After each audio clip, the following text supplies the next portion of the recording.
we'd talked about doing the Charlie. Well, I don't know Charlie's last name. Charlie, he's the Charisma on Charisma on Command Command guy. guy. Yeah, he did an interview with Vosh, and Vosh, you could see in that interview Vosh being completely animated by his ideology, and that's one of the things that I Hmm. found super fascinating about it. But at the same time, you could see Charlie being totally animated by his philosophy, and they have a conflicting philosophy in that you should always do good in the world. That's kind of Charlie's philosophy. I think Vosh is a little flexible on that one, on that but they share this ideology that you can't do good in the world until you grab attention. So while Charlie doesn't necessarily like what Vosh is doing to grab attention, he respects the fact that that must be done. Otherwise, you're not going to be able to do good in the world. Hmm. So, and you and I are the perfect examples of how conflicted we are. Like, if we had, like, Tim has so much power to do good in the world, far more than us because of his popularity and But his he doesn't though. This because of is the the problem. audience. Right. This is the problem that this is the rationalization everyone makes. And this is the trap. Hmm. They say, if I get more power, Hmm. I can do more good because I'll have a bigger audience. And so they'll say, okay, well, I'm going to start selling out my morals, right? I'm going to give one-sided takes, or I'm going to be like Vosh. I'm going to say like very controversial, hyperbolic things in order to draw attention to myself, et cetera, et cetera, et cetera. And you say, okay, one day when I have a large enough audience, I'm going to change, right? I'm going to like, impart my wisdom, impart the goodness into the world to them. And I'm going to get the audience to change. But that change never occurs because what they don't understand is that the audience becomes their jailer, becomes the thing that shackles them down. That's a great way to put it, man. And like, cause Tim, like, I don't know I don't think this is true with Tim. I think it is true with Vosh. I don't think Tim has made this idea. I think Tim's consciously trying to improve his Thread the needle. to. No, I think Tim is consciously trying to be popular and trying to grow his audience. I think that's intentional. I don't think he's doing it with this idea that he's going to bring about some positive moral change in the world, and that justifies him doing bad stuff. I I think that disagree, is but true with Vosh. I think he's saying the ends justify the means. If I can sucker people into becoming communists, it justifies everything because at the end of the day, that's for the greater good. But the problem, what you said, is that with Tim couldn't suddenly change on a dime and try to give nuanced takes to his audience or something. He could, but he would just slowly start to lose his audience. It's not like all those people they're not going to suddenly start. He's not going to change a lot of minds, I guess is what I'm saying. I mean, so we're go seeing ahead. this. We saw this with a lot of the Trump stuff. So many people would be so on board with certain public figures as long as they were towing some sort of line. And then the second they start going against the line, they turn on them. Actually, a better example of Trump stuff is Bernie Sanders. Okay. This is actually the perfect example. You had Jimmy Dore, Kyle Klinsky, all the lefties, all the commies. They were so on board with Bernie Sanders. They're like, Bernie Sanders is the way, Bernie or bust, blah, blah, blah, blah, blah. And then Bernie says we should support Joe Biden for president. And all the Yeah, leftists he lost them all. he lost them all. They all turn on him. He doesn't convert them. Even though he was their savior, he was their golden boy, they don't turn with him. They turn on Yeah. him.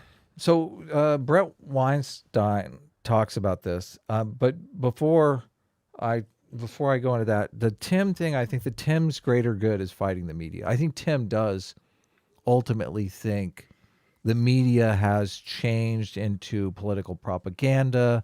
We need a functioning media. I think Brett Weinstein would agree on If that with that's what he Tim. believes, I think that makes Tim look so much worse. I don't think that's what he believes, but if it does, that makes him look so much worse. He's very careful, and I do believe that he is selling copium to people who want to believe. What you're talking about, Brett, completely pins with this argument that we don't have leaders anymore. We have influencers, and influencers can't serve the same purpose that leaders do. A lot Right. of when I listen to Jordan Peterson, I think of this all the time. Like, we have a crisis of authority. The authority foundation, the moral foundation in respect for authority has not been nurtured in our society in so long that nobody has respect for any authority. They have respect for certain authorities, those authorities that fall into this influencer category, that say the things that they like to hear.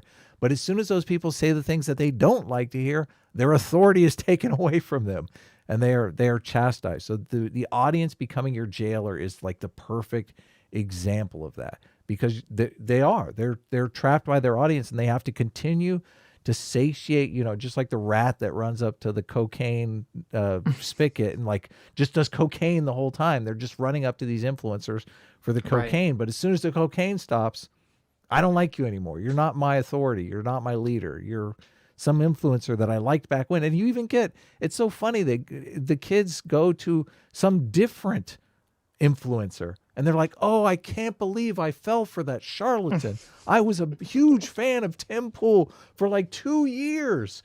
I fell into that trap, which is just kind of the same thing as saying, yeah, I was addicted to cocaine for a while.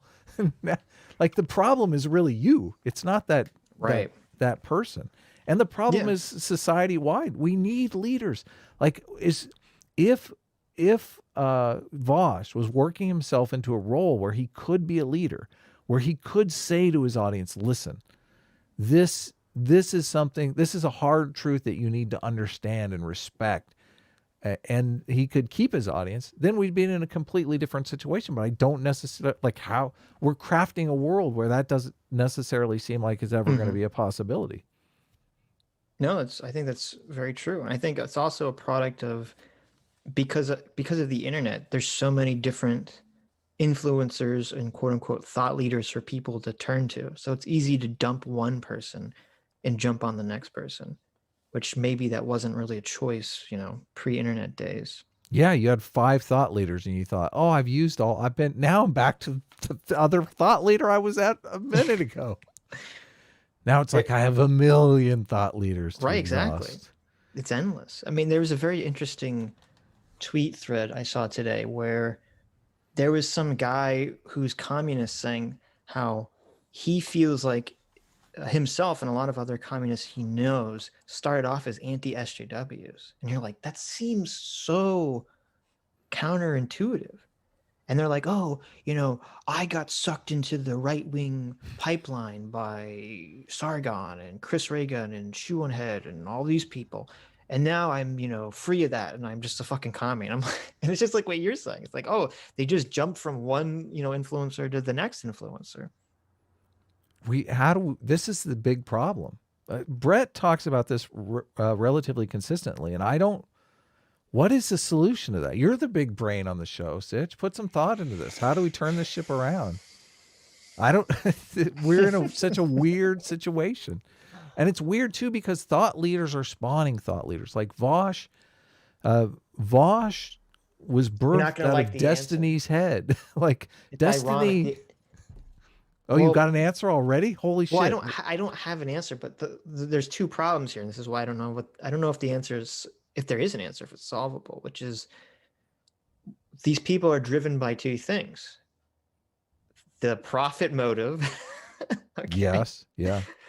Which would seem to play into the communist idea. But then they're still, even if you remove the profit motive, they still be driven by the status the hierarchy. Yeah. Which I don't think you can ever get rid of. Ever.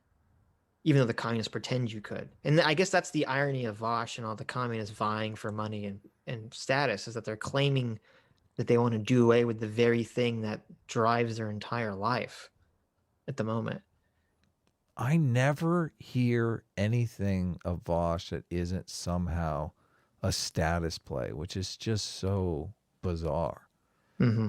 Like he's going to flatten the hierarchies, Adam. The guy who's more hierarchy status driven than anyone else on the internet is going to flatten the hierarchies. Look, just you wait. It's not good. That's patently ridiculous. Everyone can see it's ridiculous. That's why it's so funny. No, his audience doesn't see that it's ridiculous. They eat that shit up. Yeah. Oh man. I have some sympathy for the Vosh audience, because I've worked enough dumb jobs to know, man, you want hope. I'm not a... Right. Go ahead. Well, this, I guess, the first thing that brought us off on this tangent, where you're talking about the energy. I think a big problem is no one that I've heard really conceptualizes properly what's happening in these situations, and that's that human beings are basically bags of blood and organs that run on biochemical energy. Mhm. Scott Adams actually does sort of talk about this in a little bit, where he says people will always go where the energy is, and that's very true. People are drawn to energy. They need something that gives them that biochemical energy, that motivation to press on every Mhm. day. Keep And going. that's right. And so when you have someone like Vosh, who is, that's another reason why these ideologies are so enticing. It makes you tired. It makes you upset to have to realize that life is filled with these very complicated moral questions that don't really have clear answers. Like, no one wants, your brain is not programmed to be comfortable existing in the limbo, in the in-between state. It wants, your brain is programmed or designed by evolution to want to categorize things into neat little boxes. Yep. And so you gain literal motivational biochemical energy by believing that you can classify things in these neat little ethical boxes and follow the ideologies of socialism or whatever. In the Thomas Sowell book on Marxism, he lays out how Marxism is the perfect ideology to drive people to power. It's the perfect Mm-hmm. ideology for dictators to use. And I couldn't help thinking of Vosh in that situation. Like Vosh knows. I don't know if he knows it consciously or just intuitively, but he knows that that's a path to power. The interview. Another fascinating thing about that interview was Charlie and I don't know the other guy. They run the channel Charisma on Command. They do a podcast. They did one with Brett Weinstein too. I encourage everyone to listen to, which was great. But they like they're ultimately wanting to be wealthy to do good in the world, like deliver water to villages in Africa, right? The ultimate good, Really? obviously. That's Clean interesting. water, yeah. Mm-hmm. We can do so much good by doing this. And I Vosh's had no idea of idea. doing good, Vosh wants to put together a super PAC so that he can get more Democrats. I'm like, oh my God, this is He said this like, in their conversation. yes, yes. Obviously, I'm like, obviously, Vosh is interested in being president of the United States, two-term president of the United States. Like, Vosh's goal is power. Mm-hmm. Power. That's what he wants. He totally wants. He wants to be the most. He wants to be PewDiePie, and after Look, PewDiePie, he wants to be senator, and after senator, he wants to be like he's already thinking about the super PAC.